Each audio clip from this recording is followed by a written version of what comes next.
Oke, Saudara Kris. Iya, menurut saudara Yesus mengalami kematian? Iya, kalau sesuai surat Maryam ayat ini cocok nih. Artinya Yesus mengalami kematian? Iya. Berapa kali Yesus mengalami kematian? Ya, sekali. Sekali. Kenapa Yesus disebut mati? Karena rohnya keluar dari jasad. Tidak dijelaskan juga sih. Iya, kematian itu terjadi pada manusia karena rohnya keluar dari jasadnya, betul? Iya, menurut iman. Oke, baik. Yesus mengalami kematian menurut versi Kristen. Kemudian setelah mengalami kematian, rohnya kembali setelah 3 hari ke jasadnya. Betul ya? Iya, betul. Nah, setelah itu Yesus mengalami kematian lagi enggak? Enggak dong. Ya, kalau kepercayaan kami tidak. Nah, Yesus terangkat lengkap dengan daging. Ya, betul. Yang datang kepada Paulus lengkap daging atau cuman roh saja? Tidak dikatakan roh juga, hanya suara yang didengar itu. Suara. Ada daging nggak di situ muncul? Tidak ada. Tidak ada. Kalau rohnya Yesus datang ke bumi, jasadnya di mana?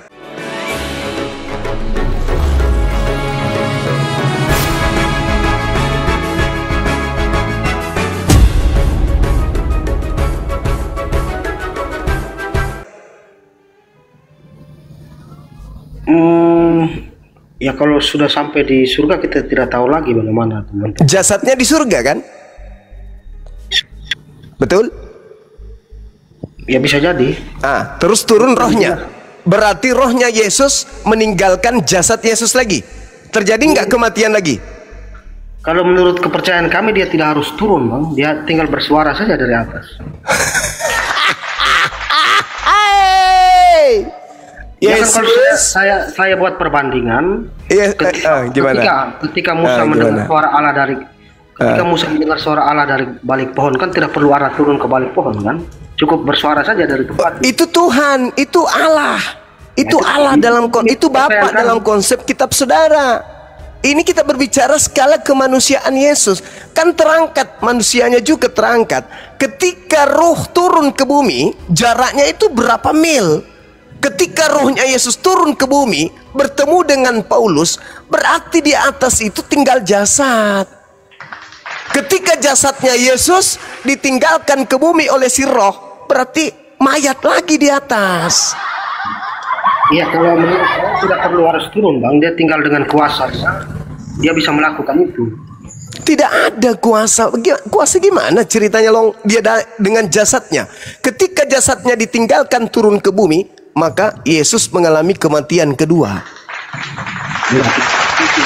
Itu turun ke bumi, Paulus hanya mendengar suara saja, dan itu bisa. Bagaimana mungkin suaranya Yesus yang lengkap dengan jasadnya bisa kedengaran ke bumi kalau tidak diikutkan jasadnya?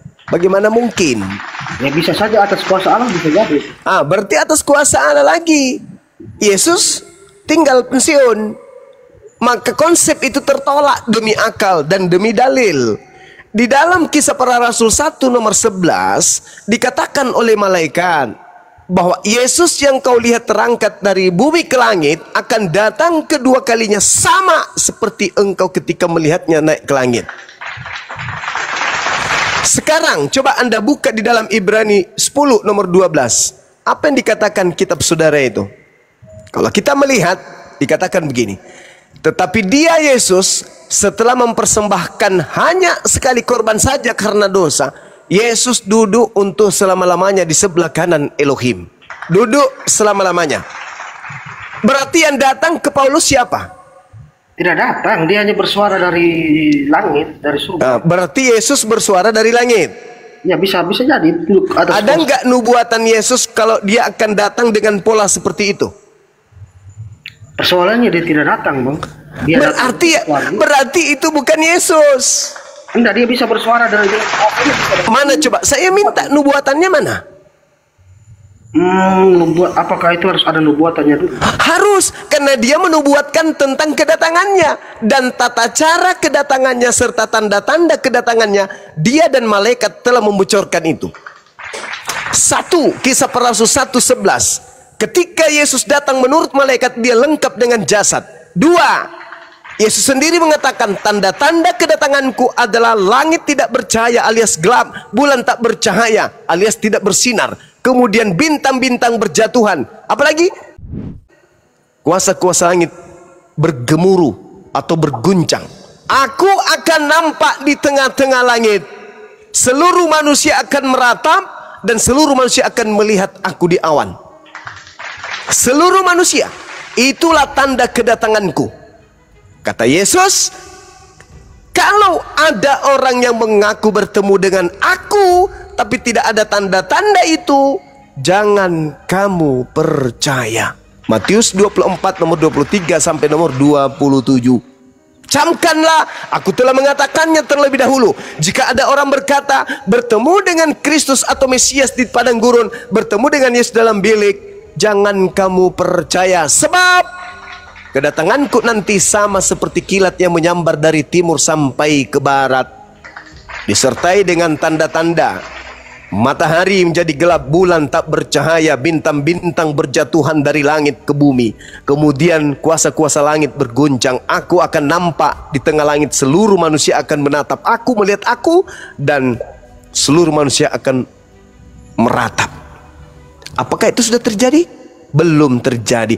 Berarti yang datang kepada Paulus, yang keluar dari kubur tadi, yang saya katakan bukan Yesus, karena Yesus tidak mengalami dagingnya kematian dan Yesus tidak dibiarkan di dunia orang mati, maka yang muncul keluar dari kubur jelas bukan Yesus, melainkan si Bilisisis. Itulah yang dinubuatkan Yesus. Waspadalah kepada penyesat iblis yang datang kepadamu dengan memakai namaku Yesus dan berkata akulah Kristus. Jangan kamu percaya, sebab dia akan menyesatkan banyak orang. Matius 24 nomor 4, nomor 5, nomor 23, 24, 25, 26, 27, 29 sampai 30. Oke, coba sekarang saya fokus ke mati 2 kali tadi Bang ya. Silakan. Nanti kan yang pernah saya dengarkan, Nabi Isa akan wafat di akhir zaman nanti, di kiamat. Yes. Nah, sekarang persoalan sekarang dia sudah diangkat ke langit dan dia ditidurkan, dimatikan di langit kan? Betul. Nah, ketika Nabi Muhammad melakukan perjalanan itu kan dia bertemu juga Nabi Isa di atas kan? Berarti sudah bangkit lagi itu Bang ya? Nabi Isa kan tidak mati. Terus dia ngapain sekarang di langit? Ya, wallahu alam. Mana kita tahu, kita di dunia dia di langit. Mana bisa kita tahu? Orang di Jakarta aja saya nggak tahu mereka ngapain. Ya, itu dia berarti sama. Kan katanya dia dimatikan di langit, ditidurkan di langit. Terus maksudnya itu diistirahatkan dari urusan duniawi. Al-Quran surah Al-An'am ayat 60. Dan dialah yang menidurkan kamu. Tidur di situ kata wafat juga. Iya, berarti mati kan? Wafat itu tidur itu bukan mati. Wafat mati. Kalau mati itu, saudara, dikatakan misalnya dalam surah Al-Quran Al-Ankabut ayat 57, kullu nafsin zaikatul maut. Kalau sudah dikatakan maut, itu berarti mati. Tapi ini dikatakan wafat, yatawaffakum billail, ditidurkan pada malam hari. Berarti wafat yang ada dalam surah Maryam itu ditidurkan, diistirahatkan. Waduh. Makanya sulit orang Kristen itu mau memahami Quran kalau hanya modal terjemahan, sulit. Wafat. Iya, wafat itu diartikan juga tidur. Dalilnya Al-Quran surah Al-An'am, wafat itu tidur, Al-An'am ayat 60. Berarti sebentar Bang Suma wafat dulu nih sebentar. Yes, betul. Kita mati kecil. Sudah mati kecil lagi. Kalau mati besar itu ya sudah meninggal, roh sudah nggak balik lagi ke jasad. Yang dialami oleh yang kamu sembah. Sedangkan Yesus jelas di dalam Kisah Para Rasul 2, dagingnya tidak mengalami kematian. Dalil itu, Bang. Repot kalau definisinya kita beda-beda ini.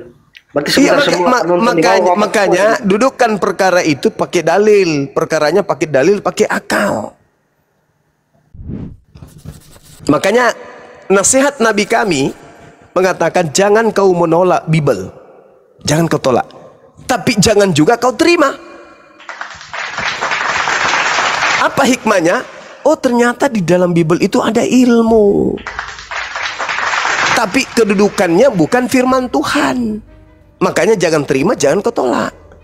Pelajari, baca, pahami isinya, silakan, tapi jangan kau terima sebagai firman Tuhan, dan jangan pula kau tolak sebagai karangan murni, karangan. Karena Allah mengatakan dalam Al-Quran bahwasanya mereka mencampur adukkan antara hak dan yang batil, antara firman Tuhan dengan karangan manusia.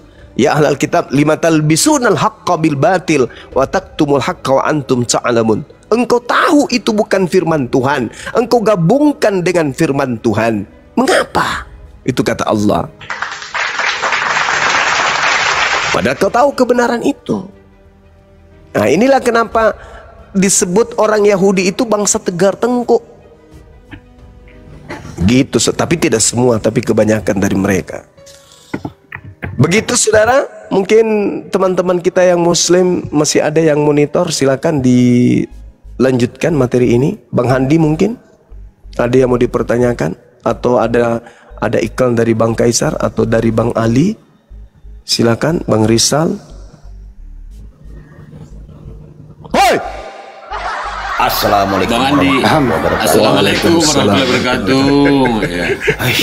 Engkau kah itu Tuhan? Ya mana engkau itu? Ya Tuhan, engkau kah itu? Bukan. Bukan. Lanjut. Iya, hanya definisi kita soal wafatnya beda-beda, ini yang repot kita mau diskusi. Bentar dulu, Chris, iblis itu musuh atau teman nih, Chris? Bukan musuh, bukan teman juga. Terus apa dong si iblis itu? Musuh atau teman?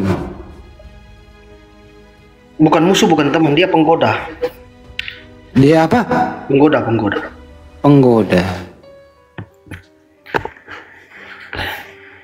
Menggoda siapa? Ya kita, menguji kita kan.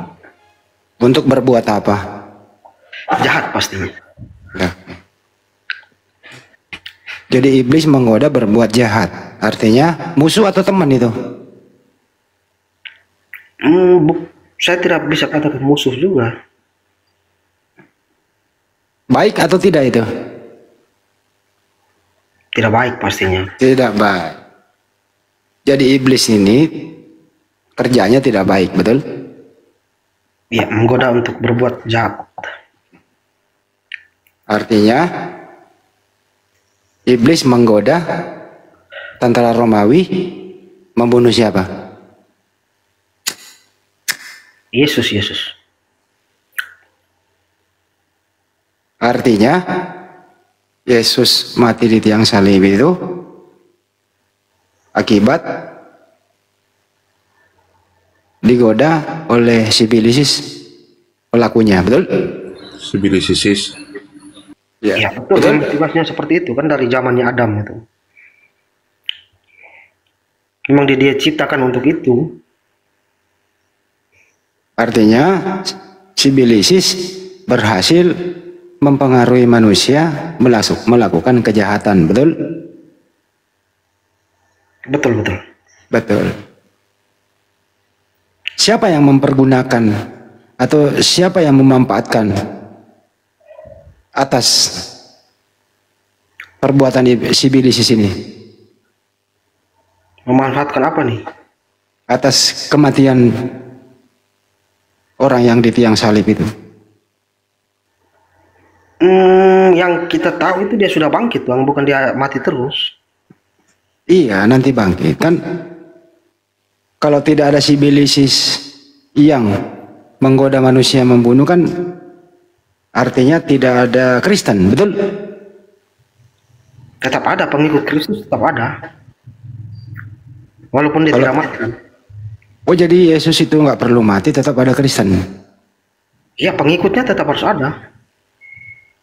Nah, kalau begitu, menurut kamu, sebaiknya anak Maria ini disalib atau tidak disalib?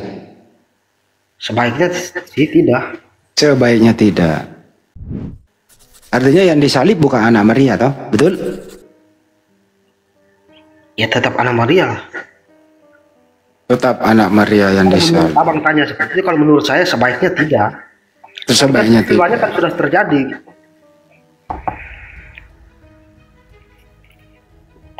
Tujuan dari ini semua apa sih, Chris?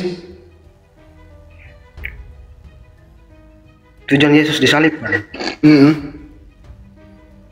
Ya kalau menurut Paulus menebus dari kutuk hukum Taurat Dengan jalan menjadi kutuk. siapa yang terkutuk itu? Bukan terkutuk, menjadi kutuk.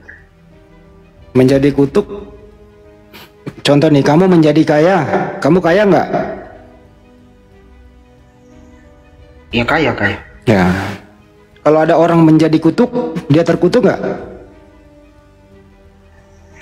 Ya bukan saya terkaya juga. Kalau saya kaya tapi bukan terkaya. Ya. Jadi yang digantung di tiang salib tidak terkutuk gitu? Ya justru di situ Paulus membela dia. Karena yang digantung di tiang salib itu terkutuk atau tidak? Terkutuk menurut kitab sebelumnya yang dikutip oleh Paulus kan. Kemudian di situ Paulus mengatakan bahwa Yesus ini digantung bukan karena dia berbuat dosa, tetapi dia menanggung dosa kita. Artinya Paulus membela dia di situ. Apakah orang yang digantung di tiang salib terkutuk? Kalau menurut kitab sebelumnya terkutuk. Terkutuk. Apakah Yesus digantung di tiang salib? Betul. Betul. Terkutukkah dia? Tetapi kita tahu dia siapa kan? Dia digantung karena apa? Iya, terkutuk dulu apa enggak, baru tujuannya apa kan gitu. Ya tapi ceritanya kan beda dengan orang-orang yang berbuat jahat dengan setimpal dengan hukuman itu dengan ceritanya Yesus, kan kita tahu itu. Saya ulang kembali, orang yang digantung di tiang salib terkutuk enggak? Terkutuk menurut kitab. Oke, Yesus digantung nggak di tiang salib? Digantung. Ya, terkutuk nggak itu? Ya menurut kitab itu terkutuk. Terkutuk. Boleh nggak mengutuk orang yang tidak bersalah? Ya justru di situ Paulus membela dia. Saya ulang kembali, boleh nggak mengutuk orang yang tidak bersalah? Ya persoalan dari ayat yang mengutuk dia, Bang. Atau saya permudah, yang dikutuk oleh Tuhan itu orang bersalah atau orang baik? Orang bersalah lah. Orang bersalah. Yesus punya salah nggak? Tidak. Berarti yang mati terkutuk bukan Yesus, anak Maria, betul? Betul? Menurut kepercayaan kami dia yang meninggal. Saya ulang kembali, saya menurin 2 langkah. Anaknya Maria punya salah nggak? Tidak.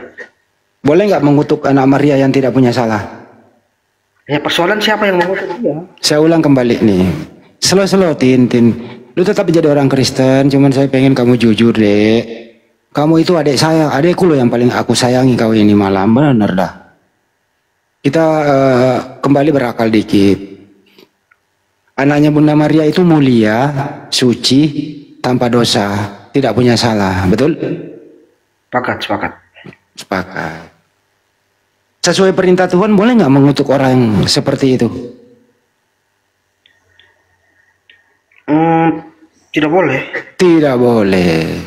Berarti anaknya Maria tidak patut untuk dikutuk, betul? Betul sekali. Betul sekali. Jadi yang dikutuk di tiang salib itu adalah orang fasik, pengkhianat, betul? Tidak seperti itu pemahamannya. Pemahamannya begitu tadi kan Anda udah berdasarkan Galatia 3 itu kan tidak ada, Paulus tidak mengutuk dia di situ. Coba kita ke ulangan dulu deh. Ulangan 21, 22, 23. Yang dikutuk oleh Elohim itu orang bersalah atau tidak? Ya betul, itu pasti betul itu. Orang bersalah. Kita ke perjanjian baru. Yesus itu anaknya Maria, orang bersalah atau tidak bersalah? Tidak bersalah. Boleh nggak membunuh orang yang tidak bersalah? Tidak boleh. Tidak boleh. Yang mati di tiang salib itu orang bersalah atau orang tidak bersalah? Benar, orang benar. Yang digantung di tiang salib itu orang bersalah atau tidak bersalah? Tidak bersalah, orang Tidak benar. bersalah. Saya ulang ya. Orang yang mati di tiang salib itu yang dikutuk orang bersalah atau tidak bersalah? Tidak bersalah. Tidak bersalah. Berarti bukan anak Maria karena anak Maria tidak bersalah. Betul? Hanya persoalan pertanyaan saya tadi, Bang. Siapa yang mengutuk dia di situ? Yang mengutuk dia kan iblis tadi. Yang mana? Udah. Sebenarnya kamu ini udah masuk akal sih. Cuman tinggal sedikit dicungkil dikit, tek, di saklarnya digeser dikit, tek, udah kamu pasti berakal. Itu intinya di sana. Kaisar silakan. Tinggal dipoles dikit deh Kaisar. Ini semuanya nih anak si Martin ini. Tinggal dikit lagi gitu loh. Semoga berakal gitu aja sih. Iya, hanya ayat yang mengatakan ada yang mengutuk dia itu di mana? Tidak ada. Paulus tidak mengutuk dia di sana di ayat itu. Di Galatia.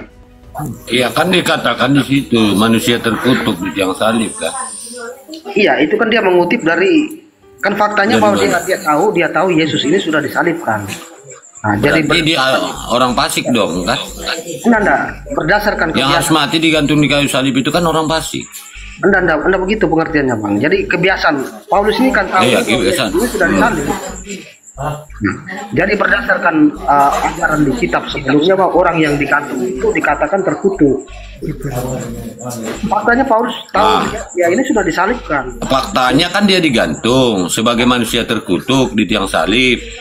Bahkan Paulus mengajarkan bahwa hukum Tuhan ini adalah kutukan. Hukum Taurat itu kutukan di situ.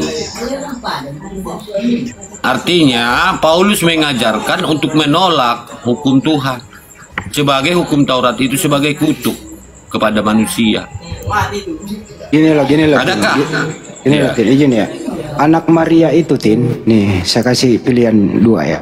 Anak Maria itu soleh atau fasik? Soleh. Soleh. Yang boleh dikutuk itu orang soleh atau orang fasik? Orang fasik. Oh, orang fasik. Berarti anak Maria orang soleh tidak boleh dikutuk, betul? Betul. Betul. Jadi yang mati terkutuk di tiang salib bukan anak Maria, betul? Akal dong, akal dikit aja, akal. Oke? Yang terkutuk itu orang yang Udah cukup. Tinggal dikit akalnya ini Bang Ali semuanya teman-teman, lanjut ya. Tinggal dikit lagi gitu loh. Dicungkil dikit selesai nih Bang. Bener dah. enggak, yang terkutuk itu orang yang mencoba Lanjut Kaisar. membunuh dia. Itu orang yang terkutuk yang Yudas dan kelompoknya itu. Jadi bukan Yesus yang terkutuk orang yang mencelakai dia. Akui sendiri bukan Yesus yang terkutuk, berarti bukan Yesus yang mati di tiang salib. Iya, Anak Maria itu. Udah Paulus cukup. Sebenarnya kau Martin, kamu udah jujur, cuman kamu belum terbuka kejujuranmu di sini. Tinggal dikit lagi gitu loh.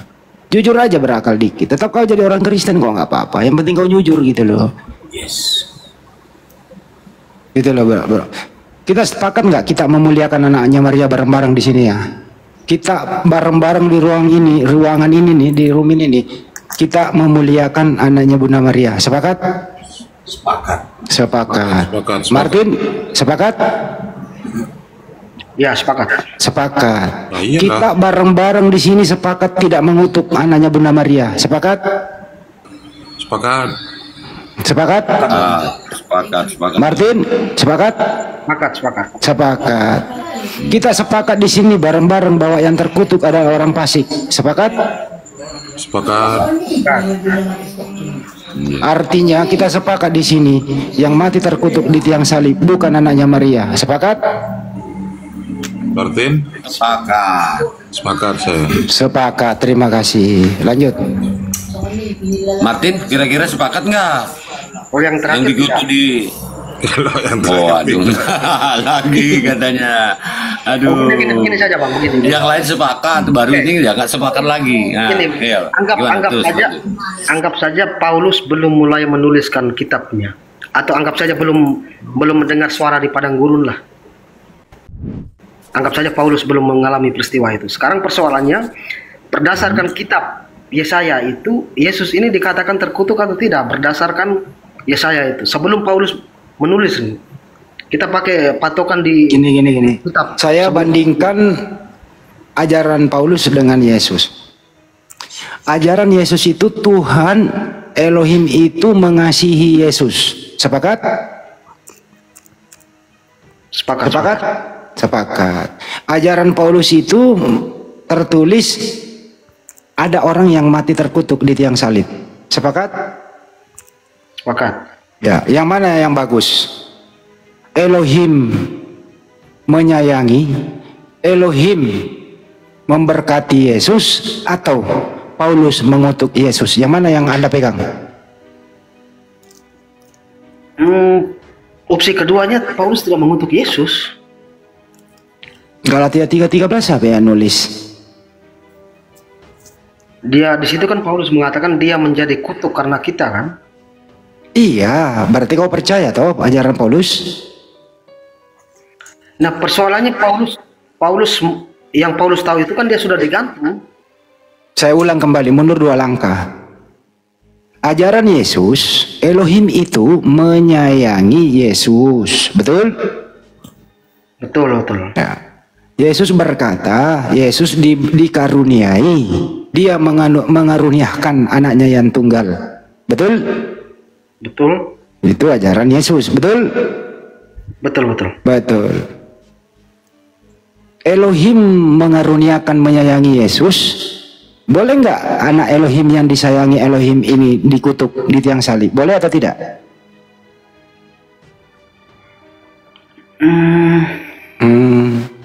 Pertanyaan tidak ini kan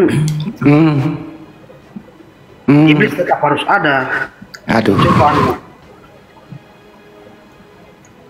Jadi sepakat ya bahwa tidak boleh membunuh, tidak boleh mengutuk orang yang soleh, orang yang taat, orang yang mulia seperti anaknya Bunda Maria. Tidak boleh dia dibunuh dan dikutuk. Sepakat? Sepakat. Martin sepakat? Martin sepakat? Larangan tidak boleh ini di mana? Larangan tidak boleh bahwa seorang utusan Allah itu tidak boleh di Ulangan 23 nomor 7, tidak boleh membunuh orang yang tidak bersalah. Hanya persoalan ketika nabi-nabi lain yang tidak bersalah juga kan ada. Khusus ke Yesus saja dulu, jangan ke nabi lain. Dan komandemen itu 10 perintah Tuhan dilarang membunuh orang yang tidak bersalah. Sepakat? Tapi faktanya Sepakat. Yesus tidak punya salah, berarti tidak boleh dibunuh. Sepakat? Sepakat. Berarti yang mati di tiang salib adalah orang fasik yang banyak dosa. Sepakat? Jadi bukan Yesua atau bukan Yesus anak Maria yang mati di tiang salib. Sepakat? Ketika saya menyepakati itu pun tadi udah mulai dikit loh, belum lagi gitu loh. Bantu saya dong. Aduh ya Allah nih baunya. Begini Bang Andi, begini. Ketika bantu saya. Saya pengen mau bantu saya bahasa Indonesia nih. Ketika saya menyetujui pernyataan Bang Andi bahwa yang disalibkan itu Yudas misalnya, nanti itu akan timbul. Saya nggak menyebut nama, saya menyebut ciri-ciri yang dikutuk, ya ciri-ciri. Saya nggak menyebut nama, gitu ya. Jadi jangan menyebut nama dulu. Ada pengganti. Saya nggak ngomong sama kamu. Saya nggak ngomong sama kamu lu. Hormati diri dan keluargamu, bro. Ya, di sini room terhormat. Hormati dirimu lah. Jangan kau pakai gayamu di rumah, orang tuamu lagi ngobrol sama orang tua di dalam rumah, tiba-tiba kamu pulang ke rumah banting pintu, banyak tamu di rumah. Jangan, sopan dikit, beradab. Ya, jangan ganggu. Contoh nih, orang tuamu lagi nerima tamu, asik-asik ngobrol sama orang tua, kok tiba-tiba datang nyelonong, gitu loh. Jangan. Hormati diri dan keluargamu di sini, oke? Gimana Tin? Masihkah Anda ingin berakal, bro? Ketika saya misalnya menyetujui pernyataan abang bahwa yang disalibkan itu bukan Yesus, yang diserupakan, nanti akan timbul masalah baru lagi. Masalah apa? Ya ibunya tertipu, dan yang menipunya itu Allah. Yang menghendaki pembunuhan Yesus di tiang salib itu, Anda udah pernah baca Yohanes 8:44? Yohanes 8:44. Iblislah yang menjadi bapakmu sehingga kamu ingin membunuh saya. Kan begitu ya? Jadi yang ingin membunuh Yesus itu adalah iblis yang menjadi bapakmu. Kan begitu? Betul? Oke, baik. Nah sekarang misalnya yang disalibkan itu bukan Yesus misalnya ya. Bukan Yesus. Orang yang diserupakan entah Yudas atau siapapun. Ya. Nah persoalan cerita di Alkitab itu ibunya meratapi peristiwa itu, mengikuti dia sampai digantung di salib.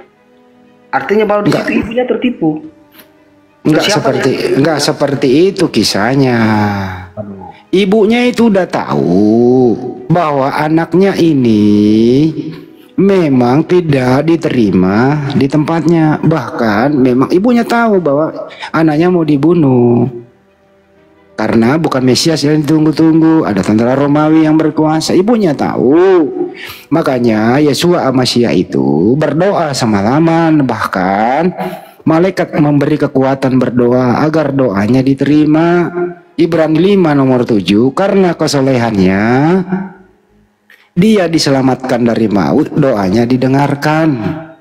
Artinya doa anak soleh ini yang namanya Yesus diijabah oleh Tuhannya sehingga diselamatkan dari maut. Artinya yang kena maut di tiang salib bukan anaknya Maria. Nah yang kau tuhankan itu, yang mati di tiang salib, bukan anaknya Maria. Silakan saja menuangkan dia, nggak masalah. Tapi jangan tuhankan anak Maria, bukan dia yang disalib. Sepakat? Hanya tidak ada datanya menjelaskan. Ya silakan Anda malam ini berganti Tuhan, bukan anak Maria, tapi Yesus yang lain. Yesus berkata, waspadalah terhadap Mesias palsu. Jadi yang Anda tuhankan itu bukan Mesias asli, tapi Mesias palsu yang dikutuk di tiang salib. Terima kasih. Lanjut yang lain. Saya mau minum kopi campur minyak rem. Tin, apa kabar Tin? Baik Bang. Bang Kaisar, apakah ada datanya? Ada datanya ketika misalnya Maryam ini menyampaikan atau Allah melalui Jibril menyampaikan ke Maryam bahwa yang disalibkan itu bukan anak. Jangan melebar ke situ dulu, Tin. Aku mau membawa kau di 1 Korintus 15:15, Tin. Itu ajaran siapa, Tin? Ajaran Paulus toh. 15:15. Di sini Paulus saja membantah konsep penyaliban, Tin. 1 Korintus berapa tadi? 15 dan 15. Baca, Tin, keras-keras.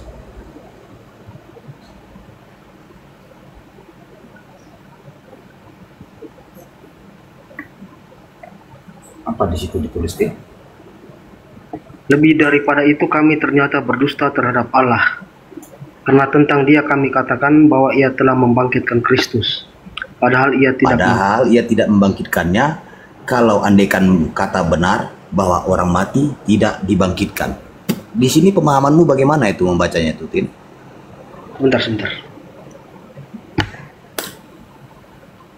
PR buatmu ini, Tin. Ya mungkin Bang Ibrani dulu, saya sambil baca-baca. Ibrani masuk angin, Tin. Kenapa lagi? Bang Ibrani monitor di apa dulu? Lanjutkan. Sebenarnya Pak Martin ini sedikit lagi digeser dikit saklarnya berakal dia. Dikit lagi. Baca, Tin, dan pahami dengan hikmat, dengan rendah hati 1 Korintus 15:15. Lebih daripada itu, kami ternyata berdusta terhadap Allah, karena tentang dia kami katakan bahwa ia telah membangkitkan Yesus, padahal ia tidak membangkitkannya. Kalau andai kata benar bahwa orang mati tidak dibangkitkan. Jadi jangan cerita penyaliban, Tin. Sedangkan di sini kau sudah diajarkan bahwasanya tidak ada yang namanya penyaliban. Bahkan mati dan bangkit lagi pun tidak ada di sini, Tin. Ada. Ini ayat 14-nya begini, Bang. Tetapi andai kata Kristus tidak dibangkitkan, maka sia-sialah pemberitaan kami dan sia-sia jugalah kepercayaan kamu. Iya. Baca 15-nya. Baca 15-nya dong. Jangan kebangkitan. Baca 15-nya. Coba. Jangan kau 14 aja kau baca, 15-nya ini. Ya, artinya ini 15 ini kan kelanjutan dari 14 ya, Bang. Kan ke 14 ya. 14 itu bercerita tentang kebohongan dan 15 ini bercerita tentang 14 kebohongannya. Ini kan dia bilang andai kata Kristus tidak bangkit. Artinya kalau seandainya benar Kristus tidak bangkit, maka di 15-nya bahwa Paulus bilang kami telah berbohong terhadap Allah. Iya kan? Nyambungnya dari 14 ini. Lebih daripada itu kami ternyata berdusta. Ya, itu seandainya karena tentang dia kami katakan bahwa ia telah membangkitkan. Karena ingat, karena tentang dia kami katakan bahwa ia telah membangkitkan Kristus, padahal ia tidak membangkitkannya. Ya, tidak begitu pengertian ini. Jelas sekali pengertian. Ayat 15 itu kecuali seandainya itu benar Kristus tidak bangkit. Kan faktanya Kristus bangkit. Jadi maksud Paulus bahwa seandainya Kristus itu tidak bangkit, maka apa yang mereka sampaikan itu bohong semua. Memang bohong semuanya. Ya enggak, ini kan dia pakai andai kata di 14-nya nih. Tetapi andai kata Kristus tidak dibangkitkan, maka sia-sialah jangan kebangkitan. Izin dulu, saya masuk lagi bentar, melebar ini. Martin, dengarkan baik-baik. Menurut Elohim, sesuai akal, Yesus itu A. diselamatkan, B. dibiarkan dibunuh. Coba Martin jawab.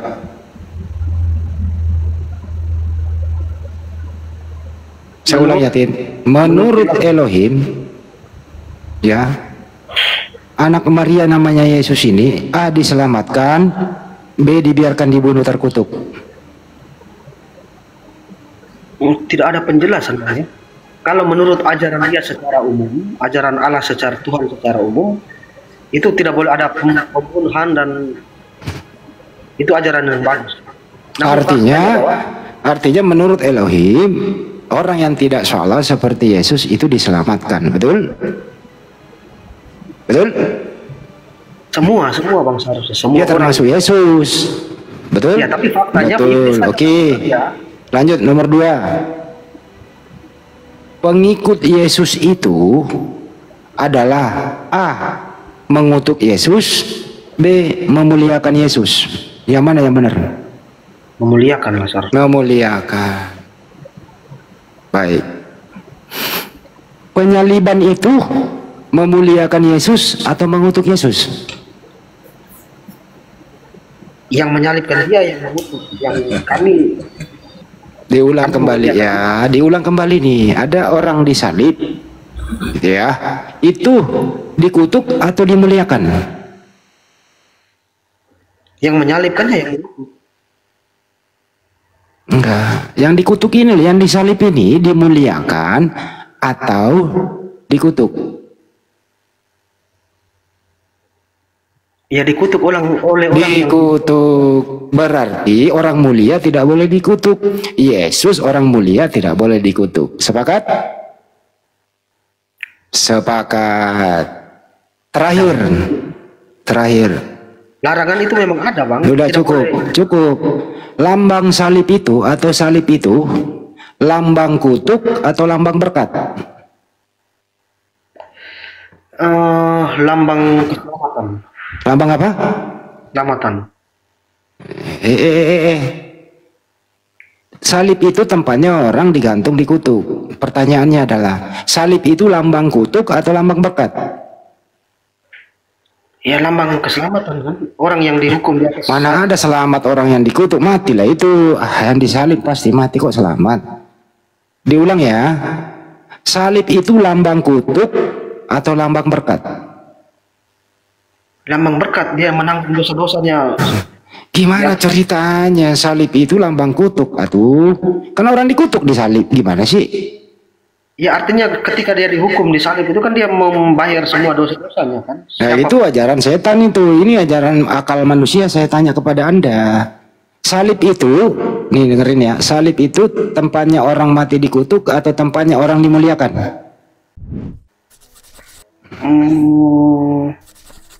Di kutuk lah. Ya, berarti salib adalah lambang kutuk, betul? Tidak juga. Lah, saya ulang kembali, mundur selangkah. Salib itu tempatnya orang mati dikutuk atau tempatnya orang dimuliakan? Dikutuk. Oke, jadi salib adalah lambang Lambang kutuk. Ah, pinter, terima kasih. Jadi jangan pakai salib lagi. Oke, udah Bang Kesar, udah jujur dia. Akhirnya jujur juga Bang Kesar, lanjut. Udah. Ya, lambang keselamatan. Apanya lagi? Kok balik lagi? Iya. Lambang kutuk bukan lambang keselamatan itu. Masa sel juga lambang kutuk. Kan tempat orang dihukum itu bukan lambang kutuk. Lambang menembus dosanya. Kalau ketika orang mencuri dan sebagainya ditebusnya di penjara sana. Berarti bukan penjara, itu tempat berkutuk. Jadi ibaratnya kalau dia disalibkan di sebuah WC duduk, apakah mau kalian pakai kalung itu? Kalung dengan berlambangkan WC duduk. Yang mana disalib kan bisa. Ya mana tahu. Dia disalib atau diikat ya, dia disalib di cincinnya sumur. Maukah kalian memakai lambang sumur itu? Mau nggak? Atau dia dipaku, disalib dia di satu ekor keledai. Maukah kalian memakai kalung ataupun lambang keledai? Ya disalib kan harus. Sudah jelas. Sekarang kutanya samamu, hukum kutuk salib itu hukum dari mana? Yahudi kah atau Romawi? Di kitab itu yang Paulus kutip dari kitab apa itu? Saya juga belum cari tahu. Itulah kau kan. Di Galatia 3 itu kan dia mengutip dari ayat kitab sebelumnya kan. Sebelum Yesus disalib sudah ada banyak orang disalib. Sekarang salib itu adalah lambang kutukan. Lambang orang yang terkutuk, yang dihukum mati karena terkutuk. Dari mana kau bilang itu lambang keselamatan? Ya kan menurut kepercayaan kami dia bangkit lagi, itu lambang tanda keselamatan. Menurut kepercayaanmu, menurut kepercayaan Romawi apa? Yang menentukan hukum kutuk itu, yang menentukan hukum penyaliban itu bangsa Romawi. Itu adalah hukuman untuk orang-orang yang terkutuk, harus disalib. Kenapa kalian bikin jadi lambang keselamatan? Kan mencuri namanya itu. Hukum orang, hukum desa orang kau curi, kau bikinkan ke hukum desamu kan, kau curi itu kebijakannya. Dari mana kau belajar kayak gitu? Rasional lah Martin. Kalau bukan lambang keselamatan ya lambang penebusan lah. Lambang orang yang terkutuk